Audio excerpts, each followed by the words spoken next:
Netanagri is brought to you by Pagar Khata. Download the app now. मालिक, क्या इस बार भी लेट होगा पगार? पप्पू का, राजू का, छोटू का, सबके पगार का हिसाब करेगा तेरा मालिक मिनटों में। वो कैसे? पगार खाता के आकर्षक फीचर्स के साथ, क्योंकि स्टाफ खुश रहेगा तभी तो बिजनेस आगे बढ़ेगा। आज ही पगार खाता डाउनलोड करें।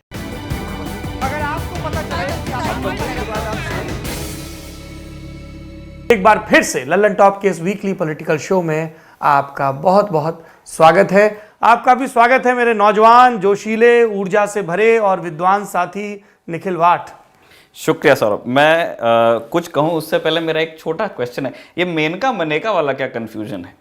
उनका नाम मनेका गांधी है। अच्छा। ज़्यादातर लोग मेनका गांधी बोलते हैं, जो कि गलत है। It's MANEKA। इसका मतलब कुछ होता है? मनेका शब्द अच्छा, है, उनका क्योंकि नाम। लोग मेनका शब्द बहुत प्रचलित है विश्वामित्र वाले संदर्भ में, तो लोग उनको मेनका बोलते रहते हैं, लेकिन उनका जो सही है, हाँ, मनेका नाम है। मॉडलिंग क्या करती थी सब जानते हैं, अगर आप गूगल करेंगे तो आपको वो इश्तेहार देखेंगे। दिल्ली यूनिवर्सिटी में पढ़ती थी। बहुत सारे प्रसंग हैं जो लिखे गए कैसे संजय गांधी से उनकी एक पार्टी में मुलाकात होती है और उनको नहीं पता था कि संजय कौन है ना। फिर उनका विवाह होता है, इनके पिताजी फौज में थे, है ना, और माताजी बहुत सक्रिय रहीं मनेका के गांधी परिवार में आने के बाद। और बाद में 80 के दशक में संजय की मृत्यु के बाद किस तरह से इनको परिवार से बाहर आना पड़ता है, खुशवंत सिंह ने उस पर बड़े विस्तार से लिखा। और इनफैक्ट जब खुशवंत सिंह ने अपनी ऑटोबायोग्राफी में इस प्रसंग का जिक्र किया तो मनेका कोर्ट भी गई थी।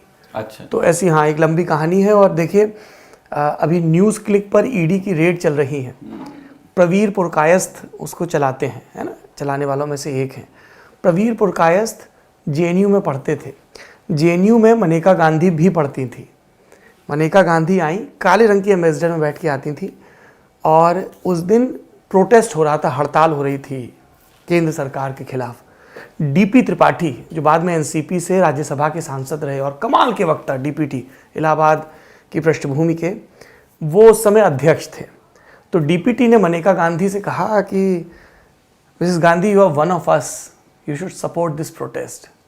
तो वो गुस्सा आ गई, बोली तुम जानते नहीं कौन हो। और थोड़ी देर बाद पुलिस बल वहाँ पर पहुँचता है। यहाँ के बड़े एक चर्चित, कई लोगों की नज़र में कुख्यात, इमरजेंसी में अपने कारनामों की वजह से अधिकारी थे, भिंडर, उनके नेतृत्व में।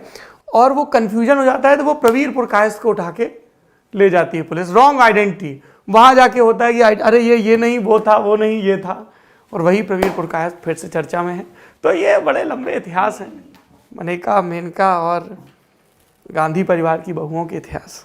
नेतानगरी की शुरुआत आज भूल सुधार से। पिछली बार जब 5 फरवरी के दिन नेतानगरी की रिकॉर्डिंग हो रही थी, और उसके बाद फिर उसमें हमने कश्मीर सॉलिडारिटी डे का जिक्र किया था, तो उस चीज़ को लेकर के आपने पूछा था कि 5 तारीख कहाँ से आती है, ठीक है, और फिर उसमें KP का एक जिक्र था। तो इन सारी चीज़ों का वो क्लटर में दूर करने के लिए फिर से नोट्स बना के लेकर आया हूँ। शाबाश। होता क्या है, हाँ, तो एक एक करके चलते हैं। कश्मीर सॉलिडारिटी डे, जैसा कि मैंने पिछली बार भी बताया था, ये पाकिस्तान कब्जे वाले कश्मीर में मनाया कब्जे वाले कश्मीर, वो पूरे पाकिस्तान में मनाते हैं, और वो उसको तो एक इंटरनेशनल इवेंट की तरह बनाते हैं। अच्छा। लेकिन वो उसका संबंध वहाँ से है, और ये एक पाकिस्तानी आइडिया है। लाया कौन था? काजी हुसैन अहमद नाम के क्लरिक हुए थे वहाँ पे, जमाती इस्लामी के लीडर थे ये। और 1990 में उन्होंने इस डिमांड को एकदम फोरफ्रंट पे रखा। और हो क्या रहा था, अब KPK का जिक्र कहाँ से आता है, वो एक कर्सरी लुक था जहाँ से मुझको याद रह गया। KPK की पैदाइश थी इनकी, वहाँ पे एक नौशेरा है।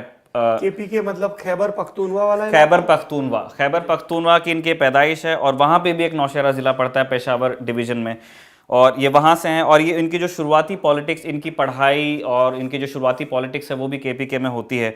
और जमात इस्लामी के एक KPK ब्रांच के ही अमीर बनते हैं, जिसको हम भारत के हिसाब से अध्यक्ष कह लेंगे, है ना। तो और कश्मीर से कैसे जुड़ गए आके फिर ये अब धीरे धीरे ये जमात इस्लामी में भी ऊपर जा रहे हैं।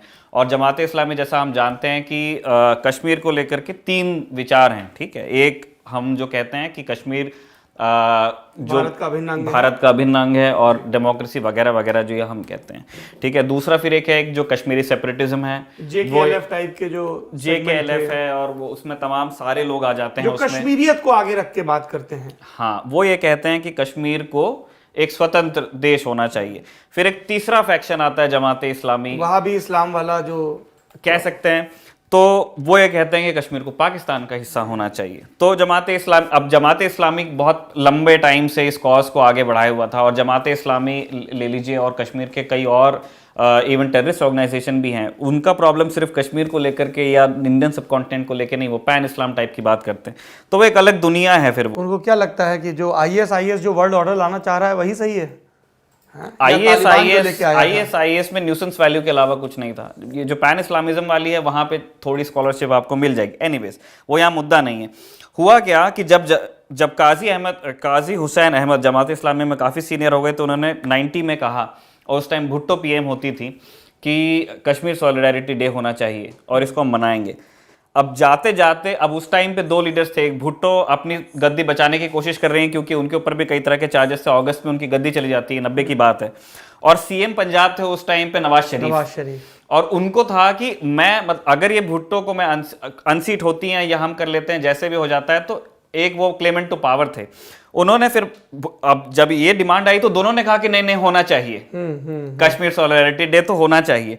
और भुट्टो जाती हैं, नवाज शरीफ आते हैं, जमात इस्लामी के साथ गवर्नमेंट बनाते हैं, और फिर वो कश्मीर सॉलिडारिटी डे रखेंगे, और उस दिन हम एक दिन की स्ट्राइक करेंगे state bank of Pakistan. Basically ये है कि जिसको भी इस्लामाबाद में बैठ के देश पर शासन करना है, तो उसको आर्मी के प्रेशर में, खुफिया एजेंसी के प्रेशर में, और जो वहाँ के इस्लामिक कट्टरपंथी हैं उनके प्रेशर में वो सॉलिडारिटी दिखानी है। अब फिर हुआ ये कि, और 5 तारीख जो आई, 5 फरवरी 1991 का दिन जब आता है, तो रावलपिंडी में ये एक बहुत बड़ी रैली निकालते हैं काजी हुसैन अहमद, माफ कीजिए। और काजी अहमद हुसैन का ये तरीका था, जमाते इस्लामी को जाना जाता है इसके लिए ग्रैंड रैलीज, लॉन्ग मार्च, है ना, संख्या में ये सत्ता को चुनौती देते हैं और अपने कॉज की बात करते हैं। और जून 1990 में ये पूरी दुनिया का टूर कर रहे थे, मतलब जो इस्लामिक कंट्रीज़ हैं वहाँ जा करके इसकी बात कर रहे थे, और फिर वो वहाँ से वापस देश लौटते हैं और ये बात करते हैं, और 5 फरवरी 1991 को वो पहली बार कश्मीर सॉलिडारिटी डे आता है। ये जानकारी मैंने यूएनएचसीआर की वेबसाइट से लिया है।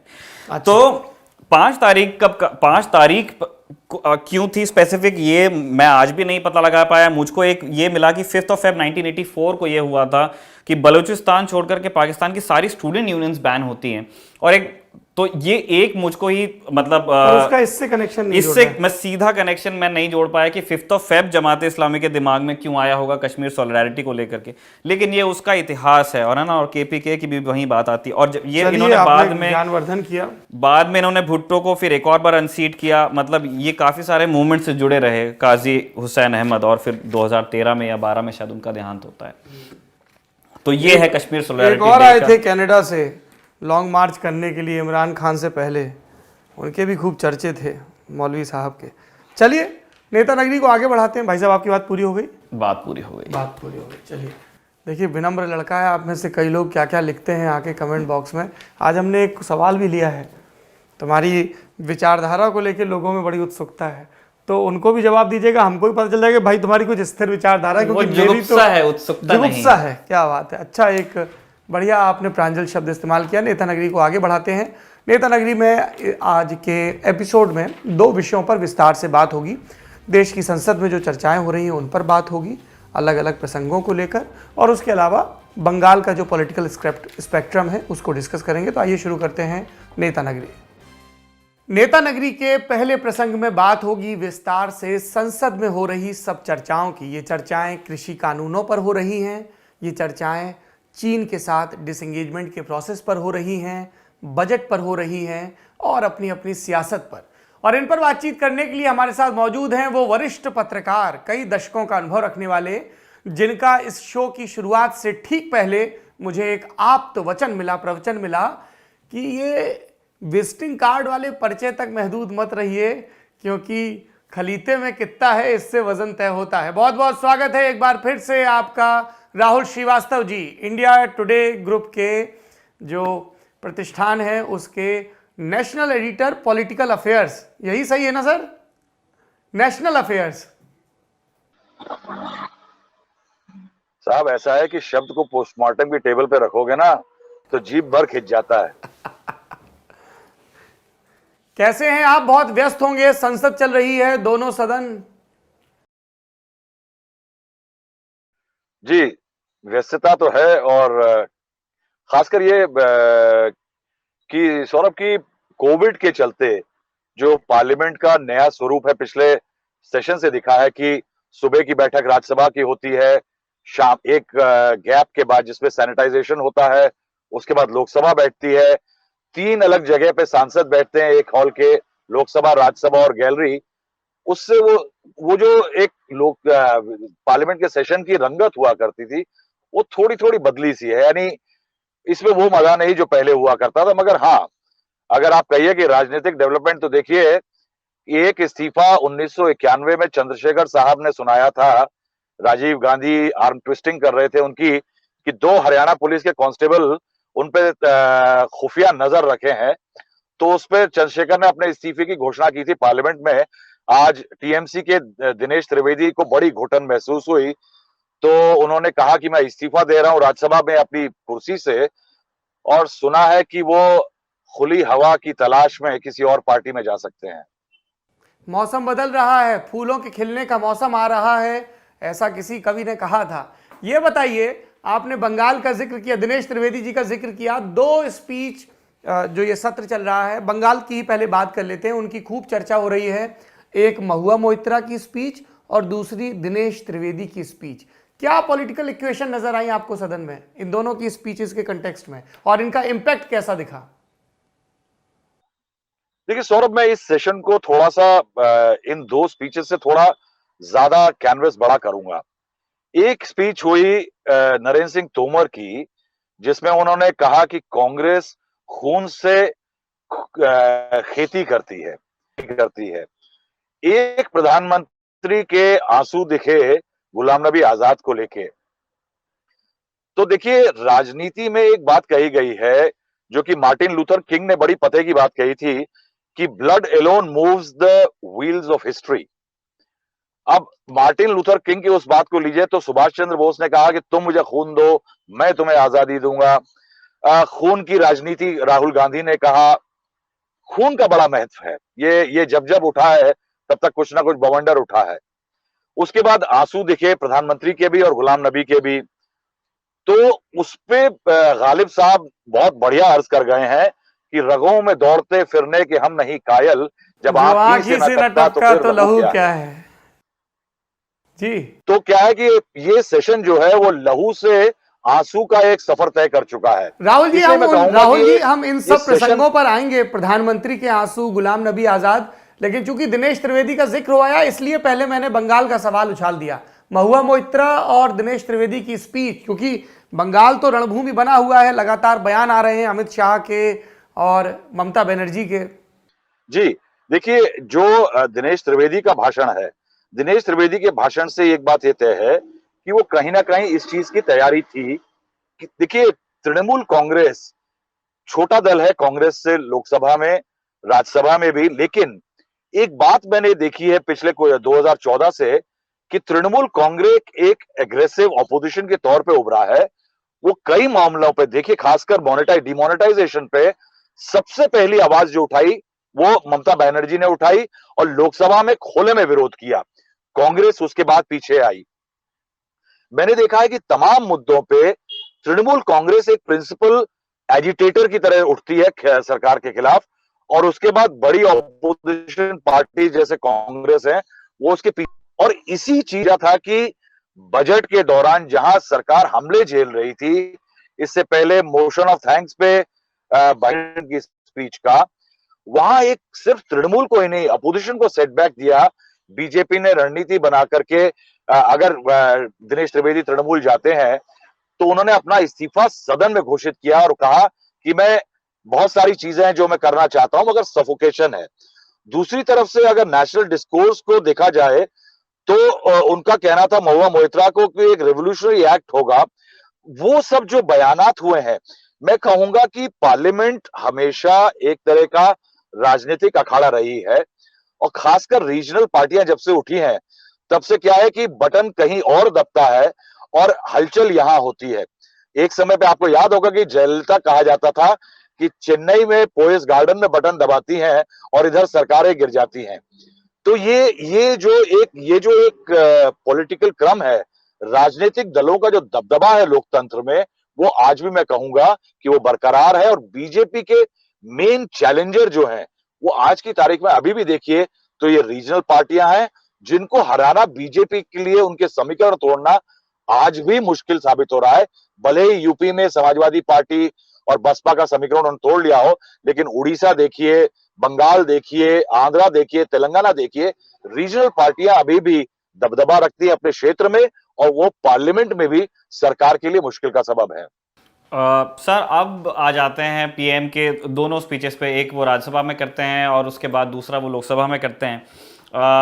जो सारी वो बातें कह रहे हैं, मतलब उसके एकदम निटी ग्रिटीज में जाएंगे तब तो वो खिंच जाएगा। मैं समझना चाहता हूं कि क्या वो दोनों सदनों में जो उन्होंने कहा, उससे वो किसान आंदोलन पे गवर्नमेंट रिस्पांस के बीच एक लाइन खींचने की कोशिश कर रहे हैं कि मैं इतना रिलैक्सेशन दे सकता हूं, इससे ज्यादा मैं नहीं दे सकता हूं, चाहे उन्होंने जिन भी शब्दों में ये कहा हो। देखिए, बाहर बोले गए बयान और प्रधानमंत्री का पार्लियामेंट में बोला गया बयान दो अलग मायने रखता है। प्रधानमंत्री जब हाउस में बोल रहे थे कि एमएसपी रहेगी, पुरानी व्यवस्था रहेगी, सिर्फ एक नई व्यवस्था जुड़ी है, वो आश्वासन पार्लियामेंट के फ्लोर पे दिया गया। इसके अलावा प्रधानमंत्री ने तमाम फॉल्ट लाइंस खोली, वो पार्लियामेंट पे किया। और ये लाइन जो प्रधानमंत्री ने खींची गई कि हम इस परामर्श में और इस विवाद में जितने कदम चल चुके हैं कि 1.5 साल के लिए कानून मुलतवी किए जाएंगे, समिति बात करेगी, और अगर उससे बदलने को तैयार, उससे आने को तैयार नहीं है, यह अब पार्लियामेंट के फ्लोर से तय हो चुका है, किसानों को कन्वे कर दिया जा चुका है। राहुल जी, ये बताइए कि एक चीज थी जिसके बारे में हम अरसे से बात किया करते थे कि भाई आप लोग राजनीतिक प्रतिद्वंदी हैं, लेकिन इस तरह से बात मत करिए कि भाषा की मर्यादा ना रहे और लगे कि दुश्मन बैठे हुए हैं आमने सामने। गुलाम नबी आज़ाद और नरेंद्र मोदी जी के बीच का जो संवाद दिखता है, वो हमें पुरानी एनरिच्ड संसदीय परंपराओं की याद दिलाता है। खासतौर पर जो विदाई के भाषणों के दौरान अच्छी अच्छी बातें कही जाती थी। आपको लगता है कि एक फिर से थोड़ा सा कर्टसी रिवाइव होगी इस पहल के बाद दोनों तरफ से? देखिए, अगर आप याद करें तो बशीर बद्र साहब ने कहा है कि दुश्मनी जमकर करो मगर गुंजाइश रहे कि जब कभी हम दोस्त हो जाएं तो शायद एक शर्मिंदा ना हो। हाँ, वो जो एक लिहाज का एक टाइम पे मुझे याद है कि पार्लियामेंट में झड़प हुई नरसिम्हा राव की और अटल बिहारी वाजपेयी की, तो शाम को अटल बिहारी वाजपेयी गाड़ी चला करके नरसिम्हा राव के घर पे पहुंच गए थे। एक बार भैरव सिंह शेखावत ने एक सांसद को डांट लिखा दी हाउस में, तो उन्होंने शाम को उसको खाने पे बुलाया और उसको एक कुर्ता भेंट कर दिया। ये जो लिहाज का एक पर्दा था या लिहाज का वो था, मैं समझता हूं कि पार्लियामेंट के उस दहलीज से निष्कासित कर दिया गया है। अब दुश्मनी इतनी ऐसी हो रही है कि दोबारा अगर सामने मिलेंगे तो आंख मिला के लोग एक दूसरे से नहीं देखेंगे। और खासकर ये दुश्मनी देखिए, प्रधानमंत्री और राहुल गांधी के बीच में तो खासकर ऐसी हो गई है अब कि अब आपस में वो एक दूसरे की आंख में आंख मिला के नहीं देख सकते। क्यों? देखिए, बड़ी मजेदार बात आपको मैं बताऊंगा जो कि शायद खबरों में नहीं आई, कि किसान का मुद्दा जो है वो राष्ट्रपति के अभिभाषण में जम के उठा। विपक्ष का पूरा फोकस उस मामले पे था। प्रधानमंत्री का भाषण जो जवाब हुआ वो भी जम के किसानों के मामले पे था, दोनों हाउसेस में। लेकिन आप देखिए कि राहुल गांधी उसमें नहीं बोले। राहुल गांधी बोले किसानों के मुद्दे पे बजट की स्पीच के दौरान, जिसका बजट से लेना देना नहीं था। अब ये क्यों हुआ? ये इसलिए हुआ कि अगर राहुल गांधी राष्ट्रपति के अभिभाषण में किसानों पे बोलते तो प्रधानमंत्री उस पे बोलते और ठनती राहुल गांधी और उनके बीच में। तो राहुल गांधी ने अवॉइड कर लिया कि उस भाषण में ना जाए और वो बजट में बोलेंगे, उसमें प्रधानमंत्री बोलते नहीं है। तो देखिए, आपस में ये हालत आ गई है अब कि वो एक दूसरे से कतराते हैं कि सामना सामना ना हो जाए। और मैं ये कहूंगा कि गुलाम नबी आजाद जो है, हिंदुस्तान पॉलिटिक्स जो है उसके last of the graceful chapter थे कि वो ऐसे आदमी थे कि जिनके साथ आपको तमाम ऐसे एपिसोड मिल जाएंगे कि गुलाम नबी आजाद, मैं ये बताऊंगा कि आपको, जब Ghulam Nabi Azad leader of opposition बने, वो अरुण जेटली के कमरे में बैठना था उनको, क्योंकि उनसे पहले leader of the opposition Arun Jaitley थे। तो दोनों के बीच में इतनी दोस्ती कि अरुण जेटली जी अपने लिए कुछ स्पेशल कुर्सी और फर्नीचर जो लाए थे, जो उन्होंने ला के रखा था, वो बैठते थे, तो उन्होंने कहा कि मैं इसको नहीं ले जाऊंगा क्योंकि इस पे गुलाम नबी जी आके बैठेंगे। दोनों के बीच में कमरों में बातचीत होती थी, गुलाम नबी आजाद कमरों में जाके बैठ जाते थे, अरुण जेटली उनके कमरे में चले जाते थे।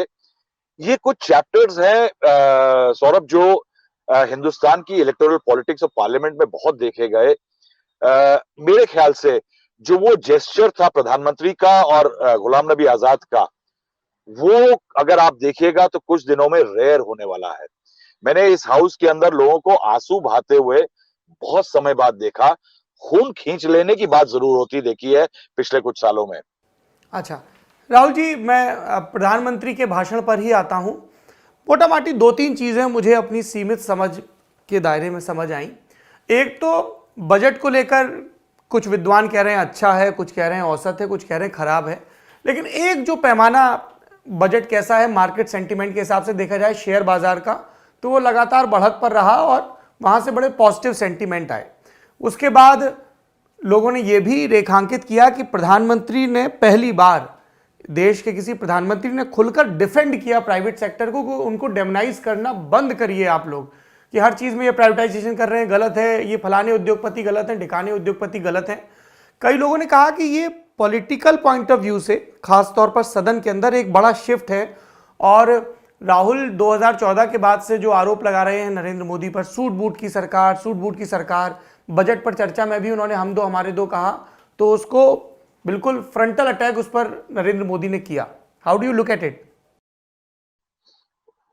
सौरभ, ये बहुत अहम सवाल उठाया है आपने। मेरे ख्याल से ये हिंदुस्तान की जो पॉलिटिकल इकोनॉमी है उसका सबसे टेलिंग इवेंट था।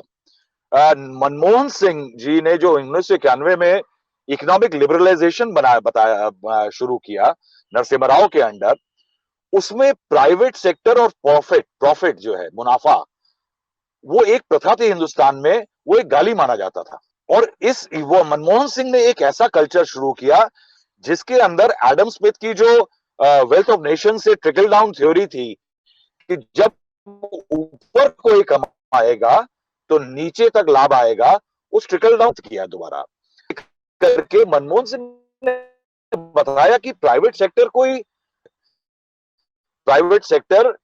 को एग्जिस्ट कर सकता है, देश कुछ नहीं कर। ये एक यूएसएसआर का फॉर्मूला हुआ करता था जो कि slightly left of the centre Congress Hindustan में लाई थी, जिसके तहत हर चीज सरकार करती थी, यहां तक कि सुपर बाजार तक चलाती थी जिसमें आप सौदा सुल्फ जाके खरीदते। ये है मनमोहन लैंड एक्विजिशन बिल आया, उस टाइम पे राहुल गांधी ने एक बहुत सक्षम जो जुमला फेंका था, उससे सरकार को चोट लगी, ये सूट बूट की सरकार। और उसके बाद से सरकार की आप देखिए जितनी पॉलिसियां आई, उज्ज्वला गैस योजना, आयुष्मान भारत, उसका एक गरीब फोकस था। यहां तक कि अगर 20,000 करोड़ की सड़क भी सरकार कैबिनेट डिसाइड करती थी, तो उसके बाद में कैबिनेट ब्रीफिंग में सरकार कहती थी कि प्रोजेक्ट 10,000 करोड़ का है, मगर इसमें इतने 100 इतने हजार एम्प्लॉयमेंट जनरेशन होगा, गरीब आदमी को नौकरी मिलेगी। ये उसका असर था। और राहुल गांधी ने आप देखिए डिमोनेटाइजेशन में जुमला शुरू किया कि 15 अपने इंडस्ट्रियलिस्ट दोस्तों के लिए सरकार ये सब कर रही है, ये आपने देखा होगा किया। उसके बाद रफाल में अनिल अंबानी से दोस्ती, और उसके बाद उनका ये आया है अभी लेटेस्ट, हम दो हमारे दो, यानी नरेंद्र मोदी, आशय ये है नरेंद्र मोदी अमित शाह, और इधर अनिल अडानी और अंबानी, ये उनका आशय है। लेकिन प्रधानमंत्री ने शायद एक बोल्डनेस का परिचय दिया है। देखिए इस बजट के बारे में अगर देखिए तो बजट बहुत अच्छा नहीं है, आप कह सकते बहुत खराब इसलिए नहीं है क्योंकि लोगों को लगता था कि कोविड के चलते जो मंदी आई है उसके कारण बहुत सारे कर, बहुत सारी बंदिशें और बहुत सारे बोझ आने वाले हैं। ये बोझ का ना आना जो है वो मेरे ख्याल से लोगों को लिए एक रिलीफ बना और उन्होंने इस बजट का स्वागत किया। इसी कारण से जो पॉजिटिव सेंटिमेंट था, वहां कहीं नरेंद्र मोदी ने एक बहुत पॉलिटिकली और इकोनॉमिकली शार्प चाल चली है। जब उन्होंने ओपनली प्राइवेट सेक्टर को बैक किया तो उनको लगा कि एक पॉलिटिकल क्लाइमेट खराब नहीं होनी, इकोनॉमिक क्लाइमेट खराब नहीं होनी चाहिए, और उन्होंने प्राइवेट सेक्टर को ओपनली जाके बैक किया। उनको पता है कि इसका एक इकोनॉमिक डिविडेंड भी होगा और इसका एक पॉलिटिकल डिविडेंड भी होगा। देखिए, अगर प्राइवेट सेक्टर को आप डिफेंड कर रहे हैं और शेयर मार्केट उस बयान के चलते अच्छा चलता है, तो शेयर मार्केट में पैसा सिर्फ अडानी, गोयनकाज और तमाम लोगों का नहीं लगा, उसमें आम आदमी का भी पैसा लगा है और ये पॉजिटिव सेंटिमेंट मेंटेन करना बहुत जरूरी है। तो ये एक प्रधानमंत्री का पॉलिटिकल कंपल्जन भी था। इसमें एक और मैं पॉलिटिकल जो मैं बात लिखना चाहूंगा किसी दिन। देखिए, पिछले कुछ सालों में कांग्रेस पार्टी की एक प्रॉब्लम रही है। किसी टाइम में इंदिरा गांधी और राजीव गांधी के टाइम में एनएसी नहीं हुआ करती थी। एनएसी एक सेपरेट एंटिटी आई जो कि पॉलिटिको इकोनॉमिक एडवाइस देने लगी। और अभी कुछ समय में देखिए तो कांग्रेस के नेता बहुत सारे एक ऐसे स्ट्राइडेंट मूव करते हैं जिसको बीजेपी भुनाती रही है। जैसे जेएनयू चले गए राहुल गांधी, तो बीजेपी ने कहा कि कांग्रेस फ्रिंज से के साथ बैठ रही है। अब ये जो बयानबाजी है राहुल गांधी की प्राइवेट सेक्टर को अटैक करते हुए अडानी, इंदिरा उद्योगपति का साथ, ये देखिए कहीं पॉलिसी बहुत कांग्रेस कितनी दूर तक जो मनमोहन सिंह ने रास्ता खोला था उस रास्ते को मिटाती जा रही है। ये कांग्रेस को देखना पड़ेगा कि कितनी दूर तक वो इस लाइन को लेकर के जाएंगे और प्राइवेट सेक्टर का हवा बनाएंगे, कॉर्पोरेट्स को लानत भेजेंगे। ये एक पॉलिटिको इकोनॉमिक लाइन होगी, क्योंकि जरूरी नहीं है कि कांग्रेस हमेशा विपक्ष में रहेगी, कभी ना कभी वो सत्ता में आ सकती है। सर, एक और चीज पीएम के ही भाषण में प्राइवेटाइजेशन के अलावा जो वो चीज सुधारों को लेकर, रिफॉर्म्स को लेकर कहते हैं, उसको ऐसे कंप्रेस हम कर सकते हैं कि सुधार तो करने पड़ेंगे, हो सकता है किसी को पसंद आए किसी को ना पसंद आए। उसे लेकर के हम ये जानना चाह रहे हैं कि क्या गवर्नमेंट बिल्कुल हेलबेंट है कि कुछ और बिग बैंग रिफॉर्म्स वो आने वाले सेशंस में ही ला सकते हैं। मैं क्यों ये सवाल अभी पूछ रहा हूं, क्योंकि जब ये 2 बैंक्स को प्राइवेटाइज करने की बात बजट में हुई है तो मार्च में बैंकिंग यूनियंस ने पहली हड़ताल की घोषणा कर दी है। तो क्या सरकार ने वो फिगर आउट कर लिया है मैथ कि वो किसी भी चीज से डील कर लेंगे, अभी उनको इसी डायरेक्शन में जाना है? देखिए, मेरे ख्याल से सरकारें पॉलिटिकली कहती हैं, इकोनॉमिकली कहती हैं कि रिफॉर्म होंगे, मगर ऐसा नहीं है कि वो उसके एक पॉलिटिकल इम्पैक्ट से को बिल्कुल नजरअंदाज करती हैं। वो कहीं ना कहीं उसको नजर में जरूर रखती हैं। देखिए, लैंड एक्विजिशन बिल एक खास क्लासिक एग्जांपल है कि सरकार ने बिल लाई लेकिन देखा कि नाराजगी है तो उसको ठंडे बस्ते में डाल गई। आप देखिए, पिछले 6 सालों से एयर इंडिया के प्राइवेटाइजेशन की बात कर रही है। 2019 के चुनाव से कुछ महीना पहले ऐसा एक वक्त आया था कि एक तैयारी वर्चुअली तैयार थी, एक ट्रांजैक्शन एंटिटी भी तैयार हो गई थी एयर इंडिया के प्राइवेटाइजेशन के लिए, लेकिन सरकार ने उसको ठंडे बस्ते में डाल लिया क्योंकि उसको पता था कि एयर इंडिया एक राष्ट्रीय प्रतीक है। उसका प्राइवेटाइजेशन चुनाव से पहले एक आक्षेप की बारात लाएगा कि सरकार देखिए प्राइवेट देश के नगीने बेच रही है। सरकार ने उसको ठंडे बस्ते में डाल दिया और चुनाव होने के बाद में उस दोबारा शुरू किया गया। सिमिलरली फार्म लॉज, क्या सरकार ने बातचीत अगर रिफॉर्म की इतनी प्रिय थी तो वो 9 अमेंडमेंट क्यों दिए? 1.5 साल के लिए कानूनों को मुलतवी करने की बात क्यों की? तो रिफॉर्म सरकार करना चाहती है, मगर ऐसा नहीं है कि उसने अपनी रीढ़ की हड्डी बिल्कुल कड़ी कर ली और कहा कि ऐसा ही होगा, आप कुछ जाके कर लीजिए। तो ऐसे ही बैंकों कहीं ना कहीं अगर सरकार को लगेगा कि उसका एक पॉलिटिकल इंपैक्ट है। देखिए, 2 बैंकों के नाम आ रहे हैं, मैं उसको कहना नहीं चाहूंगा। एक इंश्योरेंस कंपनी का भी नाम आ रहा है, लेकिन बैंक यूनियनों का कितना इंपैक्ट है, सरकार पॉलिटिकल इंपैक्ट गिनेगी। याद रखिए, नरेंद्र मोदी और अमित शाह एक इलेक्शन मशीनरी भी हैं। वो रिफॉर्मिस्ट आप कह सकते हैं कि कई रिफॉर्म करे उन्होंने, लेकिन वो जो इलेक्शन मशीनरी है ना, वो ये भी देखती है कि रिफॉर्म्स कहीं ऐसा ना हो कि वो स्पीड ब्रेकर बन जाए उनकी पॉलिटिकल गाड़ी में। इसलिए मैं ये कहूंगा कि रिफॉर्म करेंगे, मगर कहीं ना कहीं कौन से राजनीतिक झटके आएंगे इस बात का भी ख्याल रखेंगे। कृषि आंदोलन की छांव में रिफॉर्म्स होंगे, ऐसा कह सकते हैं उसे? हौले हौले होंगे? देखिए, देखिए, मैं समझता हूं कि कृषि आंदोलन ने सरकार को एक सबक जरूर सिखा दिया है कि आप जब रिफॉर्म करते हैं तो आप पॉलिटिकल पार्टीज और बहुत सारे ग्रुप्स के स्टैंड को आगे फ्यूचर में फॉर ग्रांटेड नहीं ले सकते। सरकार को लगा था कि पिछले 2003 से जब अटल बिहारी वाजपेयी एक मॉडल फार्म लॉ लेके आए थे, तब से एक तरह की सहमति थी, सभी कोशिश कर रहे थे तो सब मान जाएंगे। ये सरकार की मिसकैलकुलेशन थी। अगली बार से अगर कोई सरकार बड़ा बिग, जो कि मैं कहता हूं धरती पलट रिफॉर्म होगा इस सरकार के लिए, वह सरकार का सेंस ऑफ कॉशन आगे से बेटर हो, पिछले बार से बेटर होगा। फार्म लॉज ने ये सबक उसको सिखा दिया है। राहुल जी, फार्म लॉज का जिक्र हो रहा है, इसके इर्द गिर्द की पॉलिटिक्स पर भी बात कर लेते हैं। लगातार इस तरह की तस्वीरें आ रही हैं, किस तरह से अब पंजाब में बड़ी बड़ी पंचायतें हो रही हैं, उसके पहले हरियाणा, वेस्टर्न यूपी और राजस्थान में।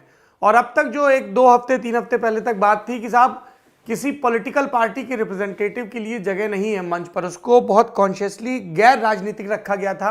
अब वो लाइन भी खत्म हो गई है। राहुल गांधी, सचिन पायलट, ये सब पंचायतें कर रहे हैं अपने स्तर पर। जयंत चौधरी, राकेश टिकैत के मंच पर जा रहे हैं और अब वो मिक्स हो गया। क्या आपको लगता है कि इससे सॉल्यूशन का एक रास्ता निकल रहा है? और दूसरी चीज़ जो कहीं तो खूब जा रही है लेकिन शायद सार्वजनिक रूप से या टीवी पर नहीं, कि सरकार कुछ राहत में भी है कि एपी सेंटर सिंघू बॉर्डर से गाजीपुर बॉर्डर शिफ्ट हो गया और स्पॉटलाइट दर्शन पाल और इस तरह के जो दूसरे किसान नेता थे किसान संघर्ष समिति के, उससे राकेश टिकैत पर आ गई। It will be easier to deal with them and convince them to come on the negotiation table. बिल्कुल बिल्कुल सौरभ, ये आपने बिल्कुल सही बात कही है। देखिए, आरोप एक लेवल पे बहुत महीनों से चल रहे हैं कि राकेश टिकैत जो हैं, उनका रवैया सरकार के और फार्म लॉज के प्रति ज्यादा फ्लेक्सिबल है कंपेयर टू जो पंजाब से यूनियनें आई थी। 26 जनवरी के जो वाकयात हुए, जिससे थोड़ा सा एक पूरे फार्म एजिटेशन जो है उसकी क्रेडिबिलिटी पे थोड़ा सा चोट आई। आप देखिए, प्रधानमंत्री ने भाषण में जो पवित्रता का एलिमेंट उठाया कि टोल प्लाजा कौन तोड़ता है, टेलीकॉम टावर कौन तोड़ता है, यानी बड़े खुल करके प्रधानमंत्री उसकी पवित्रता और प्योरिटी पे सवाल खड़े कर गए। और वो तब हुआ है जब प्रधानमंत्री को पता है कि अंदर ही अंदर कहीं ना कहीं इस सिस्टम में वीकनेस आ गई है। मैं आपको बताना चाहूंगा कि 3 दिन पहले ये जो पूरा एक संयुक्त यूनियन है जो कि साथ, जिसमें सारी यूनियन बैठ के बातचीत करती है, उसमें एक मित्तल साहब नेता है जो कि एक अलग यूनियंस के गुट के नेता है। और इन गुटों ने ये बात कही है, जो कि अभी खबरों में नहीं आई है, कि क्यों ना कुछ अमेंडमेंट्स को लेकर के वापस चल दिया जाए। ये बात अंदर होनी शुरू हो गई है। ऐसे माहौल में सरकार को लग रहा है कि कहीं ना कहीं हम इस पूरे किले में छेद करने में सक्षम हुए हैं। चूंकि एग्रेशन पंजाब के किसानों की तरफ से ज्यादा था 26 जनवरी को, कहीं पंजाब के नेताओं को डिस्क्रेडिट करने में सरकार सक्षम रही है, एक डिस्कनेक्ट करने में क्रिएट सफल रही है। दूसरा, वो कहीं ना कहीं ये बात देख रही है कि टिकैत साहब को अगर आगे किया जाएगा तो कहीं ना कहीं जिस तरह से उनके आंसू बहे या तमाम चीजें जो हुई, वो किसानों के मुद्दे को वेस्टर्न यूपी को ज्यादा आसानी से टैकल कर सकते हैं। क्यों? क्योंकि किसानों का जो यूपी में प्रॉब्लम है सौरभ, वो ज्यादा गन्ने को लेकर के है। गन्ना एमएसपी से नहीं कवर नहीं होता, वो रेम्यूनरेटिव प्राइस सिस्टम से होता है, एफआरपी से तय होता है। अगर सरकार वहां पे गन्ने की प्राइसेस अच्छी अनाउंस कर देती है तो कहीं ज्यादा आसानी होगी उसको आंदोलन को तोड़ने में। इसलिए सरकार ने फोकस शिफ्ट कर दिया है। सरकार ने एक तरफ प्रेशर डाल रही है ज्यादा पंजाब और उधर के किसानों के ऊपर, उनको डिस्क्रेडिट कर रही है उनकी यूनियन को, और दूसरी तरफ वो इधर सिस्टम को प्रॉप कर रही है। सौरभ, उसमें ये भी मैंने जो पिछली बार भी कहा था, टिकैत को प्रॉप करना बड़ा जरूरी है, क्योंकि नेता टिकैत टिके रहेंगे तो लोकल पार्टी इस कैंपेन में उतनी अच्छी तरह घुस नहीं पाएंगी, वो सिर्फ गेस्ट अपीयरेंस दे पाएंगी। और उससे पॉलिटिकली जो एक दल जिसको बीजेपी डेसिमेट कर चुकी है, जाटों को, जिससे कहा जाता है कि यूपी में हिंदू बना करके, वो खतरा बीजेपी के लिए दोबारा पैदा नहीं होगा। एक आखिरी सवाल मैं राहुल जी और पूछ लेता हूं। उत्तर प्रदेश में अगले बरस चुनाव हैं, आप भी यूपी से आते हैं और हम भी यूपी से आते हैं। उत्तर प्रदेश के चुनाव पर इन घटनाओं का क्या आपको लगता है कि कुछ असर पड़ेगा? मजगर जो फॉर्मूला है, जो पुराना चौधरी साहब का फॉर्मूला था, क्या वो रिवाइव हो सकता है, या वहां पथ के दावेदार इतने हैं, सहारनपुर में प्रियंका गांधी पहुंच रही है, अखिलेश यादव कुछ ट्वीट कर रहे हैं, बसपा कह रही है हम अकेले चुनाव लड़ेंगे, कि वो कंसोलिडेट हो ही नहीं सकता और बीजेपी भी कमबैक करेगी, बीजेपी भी अपने हिस्से की कोशिशें करेगी। ऐसे में कोई इंपैक्ट दिखता है आपको? देखिए 2013 के जो चुनाव के जो टाइम से दंगे को लेकर के वेस्टर्न यूपी में स्थिति उत्पन्न हुई, उस स्थिति को बीजेपी एक लेवल पे कॉन्स्टेंटली जिसे कहते हैं ना, उस सिगड़ी को सुलगाए रखे हुए है। और अगर आप देखिए तो 2019 के चुनावों में भी ये लग रहा था कि जाट वोट जो है वो बीजेपी से छिटक जाएगा, मगर ऐसा नहीं हुआ। क्योंकि एक तो जो जाट लीडरशिप है, अजीत सिंह का जो होल्ड है, आई थिंक एक जनरेशनल डाइल्यूशन आता है किसी भी डायनेस्टिक पॉलिटिक्स में, वही कांग्रेस झेल रही है, वही शायद अजीत सिंह भी झेल रहे हैं कि एक समय पे चरण सिंह के बेटे को जाटों ने समर्थन दिया, मगर वो कितने समय तक किसी एक आइडियोलॉजिकल प्लान या तमाम चीजों को लेकर के वो क्या सत्ता के साथ दिखे या जाटों के साथ दिखे, इसमें थोड़ी सी एक प्रॉब्लम आई। बीजेपी ने अगर आप देखिए जो ये लव जिहाद का कानून जो बना करके जिस तरह आगे चल रही है, इसकी प्रॉब्लम जो है वो वेस्टर्न यूपी में ज्यादा है। तो बीजेपी की एक शातिर कहेंगे आप इस मामले में कि बीजेपी जिस कोर इशू को लेकर के जाटों को मैग्नेट घुमा रही थी, उस मैग्नेट को किसी ना किसी तरह इलेक्ट्रोमैग्नेटिक फील्ड दे करके उसको जीवांत रखे हुए है। मैग्नेटिक फील्ड जो है करेगा कि वेस्टर्न यूपी में होगा कि ज्यादातर नदियां जो है यूपी में आती हैं बड़ी, वो इसी रीजन से बह करके यूपी से बाहर जाती है या किसी और बड़ी नदी में विलीन हो जाती हैं। मैं ये कहूंगा कि ये जो पोलराइजेशन का एलिमेंट है, बीजेपी उसको कितने सक्षम तरीके से ऑपरेट करती है, उसमें उसके पास एक फायदा और है कि योगी आदित्यनाथ जो कि चुनाव के बाद गेरुआ पहन करके सीएम ऑफिस में आए थे, वो पिछले 5 सालों में गेरुआ पहने हुए मुख्यमंत्री लेकर के वोट मांगने जाएंगे। वो दो स्थितियां थोड़ी अलग होंगी। इसलिए मैं कहूंगा कि अभी गंगा में बहुत पानी बहना बाकी है। उत्तर प्रदेश के लव जिहाद और पोलराइजेशन की बात कर रहे हैं, जो हमारी ग्राउंड पे लोगों से बात होती है, जो सेंटिमेंट है, इसमें एक चीज और क्लब होती है, वो है लॉ एंड ऑर्डर। हम जानते हैं कि दिल्ली में कुछ एक प्रसंगों को लेकर योगी आदित्यनाथ की सरकार को लॉ एंड ऑर्डर के मसले पर घेरने की कोशिश होती है उनके पॉलिटिकल अपोनेंट्स के द्वारा। लेकिन आप इन जनरल अगर लोगों से बात करेंगे, खासतौर पे जो बीजेपी का वोट बैंक है उससे बात करेंगे, तो वो लोग भी ये कहते हैं कि इनकी सबसे बड़ी पॉलिटिकल करेंसी यही है कि कानून व्यवस्था। अब उसकी व्याख्या वेस्टर्न यूपी में उस एंगल से भी हो सकती है जिस एंगल का आपने जिक्र किया। एक आखिरी सवाल और, आपके नामा राशि राहुल गांधी और उनकी बहन और कांग्रेस की महासचिव प्रियंका गांधी नए सिरे से दौरा करते दिख रहे हैं। प्रियंका तो हालांकि लगातार ही सक्रिय हैं, राहुल कभी कभी सक्रिय होते हैं। अभी वो असम के दौरे पर जा रहे हैं, आज शुक्रवार को वो राजस्थान के दौरे पर थे, संसद में भी नजर आए। प्रियंका गांधी वहाँ संगम में डुबकी लगा रही हैं, उससे पहले किसान पंचायत में थी।